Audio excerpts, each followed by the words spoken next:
फैक्ट्रियों के जो मालिक थे, जो तथाकथित लोग थे, जो मजदूरों का खून चूसने का काम कर रहे थे, आंदोलन हुआ। लेकिन इस आंदोलन में भी कहीं ना कहीं विपक्ष की ऐसी भूमिका है कि जो ये तोड़फोड़ हुई है, एक मजदूर किसी की गाड़ी को नहीं जला सकता। किसान आवे, अपनी बात को करे। और मैं आपके माध्यम से ये अधिकारियों को भी चेताना चाहता हूँ कि वो भ्रष्टाचार जो उनके अंदर पनपा हुआ है उसको वो समाप्त करने का प्रयास करें और अधिकारी बड़े ही शालीनता से उनसे बात करें, समय पर निपटारा करें। कम से कम सैलरी 20,000 रुपए होनी चाहिए और डबल ओवर टाइम होना चाहिए। 120, 30, 100-150 रुपए घंटे ओवर टाइम, जिसकी 35-40 हजार रुपए महीना हो। आप यहाँ पर सरकारी नौकरी वालों को दे रहे हो 1 लाख, 1.5 लाख, 2 लाख। कमाने वाला व्यक्ति एक स्कॉर्पियो इनमें आग लगा सकता है क्या? उसे पता नहीं है 25 लाख रुपए की गाड़ी है। यहाँ पर ये सब षड्यंत्र के तहत किया गया है। नमस्कार, आपका स्वागत है बतंगड़ पर। मैं राजन पांडे। जब कोई आपदा हो या कोई समस्या देश में है तो सबसे ज्यादा मार दो लोग खाते हैं, एक मजदूर और किसान। आज हमारे पास कुछ भारतीय किसान यूनियन के लोग हैं जिनकी मांग है क्योंकि इनकी जमीनें, इनका कहना है कि सर्कल रेट पे जो जमीनें होती हैं उससे कम रेट पर इनकी जमीनें ले गई और बिल्डरों को बड़े बड़े मोटे दामों पर बेची गई। अभी इन लोगों से पूछते हैं कि क्या इनकी समस्याएं हैं। सर, क्या नाम है आपका? मेरा नाम नवीन भाटिया है। मैं बीकेयू भगत सिंह का राष्ट्रीय अध्यक्ष हूँ। जी, क्या समस्या है आप? क्योंकि यहाँ पर आए तो पिछले 1 घंटे से आप लोग यहाँ देखा हूँ प्रदर्शन कर रहे हैं, तो क्या आपकी मांगे हैं? नहीं, पहले तो आप मेरे छोटे भाई हैं और आप एक अच्छे पत्रकार हैं। चीजों को हम चाहते हैं कि पब्लिक तक जो जाए तो वो अच्छी जाए। और समस्या है बड़ी गंभीर। समस्या क्या है कि नोएडा, ग्रेटर नोएडा और यमुना प्राधिकरण अभी सुपर नोएडा बनने जा रहा है। यहाँ पर कुछ तथाकथित किसान यूनियन बने हुए हैं। वो वास्तविक किसान की समस्या का समाधान तो चाहते नहीं है, लेकिन वो खुद मलाई खाने के लिए अफसरों पर दबाव बनाते हैं और फिर अफसरों से अपना उल्टा सीधा काम करा लेते हैं। अब जैसे हमारा 23 मार्च 1931 में देश के अमर शहीद भगत सिंह ने फांसी के फंदे को चूमा था, आज पुनः भ्रष्टाचार से जो हमारा हर व्यक्ति इससे जूझ रहा है, भ्रष्टाचार के कारण काम नहीं हो रहा है। अब भगत सिंह ने पुनः जन्म ले लिया है और भारतीय किसान यूनियन भगत सिंह का एक एक कार्यकर्ता अपने प्राणों की आहुति देने के लिए तैयार है। अब इस गौतम बुद्ध नगर में आने वाले समय में मैं तमाम पत्रकार साथियों को बताना चाहता हूँ, बहुत जल्द धरने प्रदर्शन खत्म हो जाएंगे। क्योंकि जब लोगों की दलाली बंद हो जाएगी, दुकान बंद हो जाएगी, तो तेल पानी आएगा कहाँ से? जनता इकट्ठा करेंगे कहाँ से? अब जो पैसा आता था तथाकथित लोगों के पास, वो कहाँ से आता था? अफसरों के साथ साठगांठ करके और वास्तविक किसान को दूर भगाकर उल्टे सीधे काम कराने का जो लोग काम करते थे, उन्हें अब हम उनका एक आईना दिखाने के लिए तैयार हो गए हैं। और पूरे जिले में, आज पूरे उत्तर प्रदेश में भारतीय किसान यूनियन भगत सिंह के इतने कार्यकर्ता हो गए हैं कि उनके पास इतने अपने कार्यकर्ता नहीं होंगे कि उनसे 10 गुनी ताकत में हमारे पास कार्यकर्ता है। लेकिन आप कह रहे हैं कि अब प्रदर्शन खत्म हो जाएगा धीरे धीरे, और एक तरफ कह रहे हैं भ्रष्टाचार बढ़ रहा है। दोनों कैसे समन्वय होगा? दोनों कैसे हो सकता है संभव? बिल्कुल हो सकता है अगर हम एकता से काम करें तो। हम भ्रष्टाचार के खिलाफ ही हम लोग यहाँ खड़े हुए हैं। हम नहीं चाहते कि कोई भी किसान अपनी समस्या लेकर किसी के पास जाए तो उसे रिश्वत दे के अपना काम करवाना पड़े। मेन मोटिव जो हमारा इस संगठन को बनाने का था वो यही था कि हम ये भ्रष्टाचार को ही खत्म करें। सबसे पहले हमारा मुद्दा यही है।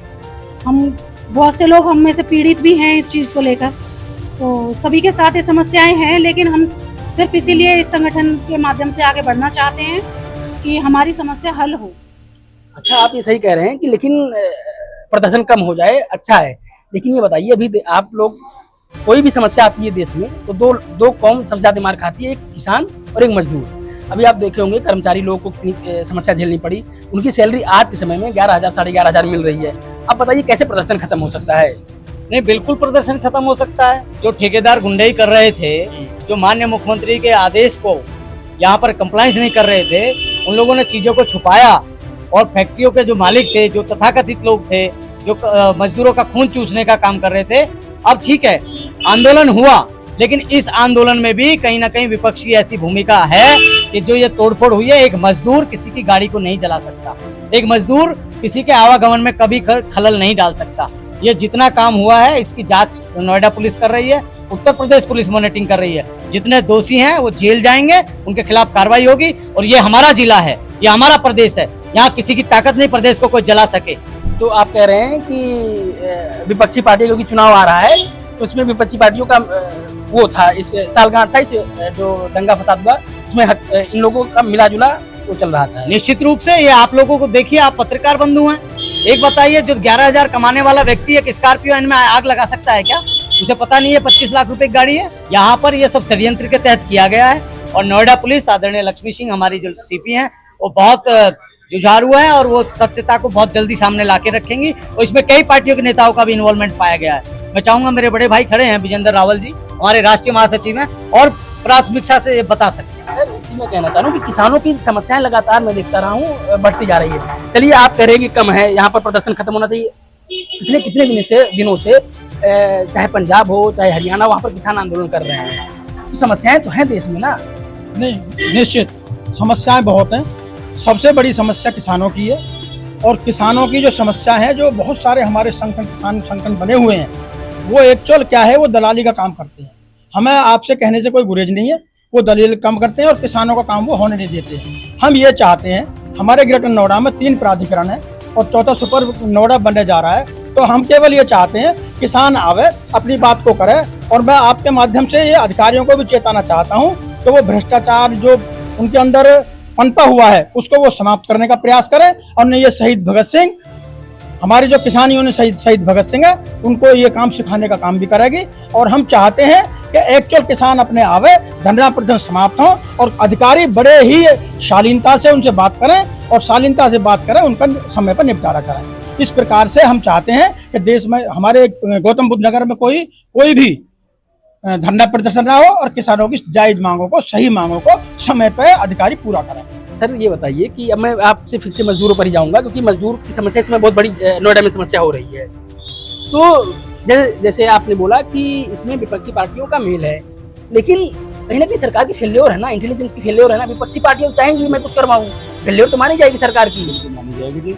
अभी क्या है, 11,000 रुपये था ग्रेड यहाँ पर, ये बहुत कम है। बच्चा ओवर टाइम नहीं, अब तो डबल ओवर टाइम सभी कंपनी में कर दिया गया है। पहले सिंगल ओवर टाइम भी दे रही थी कंपनियां, तो अब 11,000 हो गए 13,690 रुपये सैलरी। उसमें बच्चा ओवर टाइम लगा के डालेगा 17 से 18-20 हज़ार रुपये, ठीक है जी। उसमें करने के बाद में बच्चा अपने घर इतनी हैसियत नहीं रखता कि बचा करके अपना खर्चा काट करके 5,000 भी घर भेज दे। कम से कम सैलरी 20,000 रुपये होनी चाहिए और डबल ओवर टाइम होना चाहिए 120, 30, 100-150 रुपये घंटे ओवर टाइम, जिसकी 35-40 हज़ार रुपये महीना हो। आप यहाँ पर सरकारी नौकरी वालों को दे रहे हो 1 लाख, 1.5 लाख, 2 लाख। जो आपको जो मेहनत कर रहा है कर्मचारी, जो पसीना बहा रहा है अपना, उनको 11,000, 15,000, ये कोई ग्रेड थोड़ी है। अब किसी भी अधिकारी को अथॉरिटी में ले लो, किसी को ले लो, सबकी 25,000, 35,000, 40,000, 60,000 रुपये सैलरी है। जो मजदूर कर रहा है, जो घास लगा रहा है, वहां की घास गर्मियों में छीन रहा है, सफाई कर रहा है, उनकी 20,000 से कम है बिल्कुल सैलरी, 12,000। तो ये गलत नहीं है। बस अब हम उम्मीद यही करते हैं कि चाहे किसानों की समस्या हो और चाहे मजदूरों की, वो समस्या सिर्फ इनकी नहीं होती, पूरे देश की समस्या होती, क्योंकि ये अन्नदाता है और इनकी कोई भी मांग हो वो उसको प्राथमिकता के आधार पर पूरा होना चाहिए।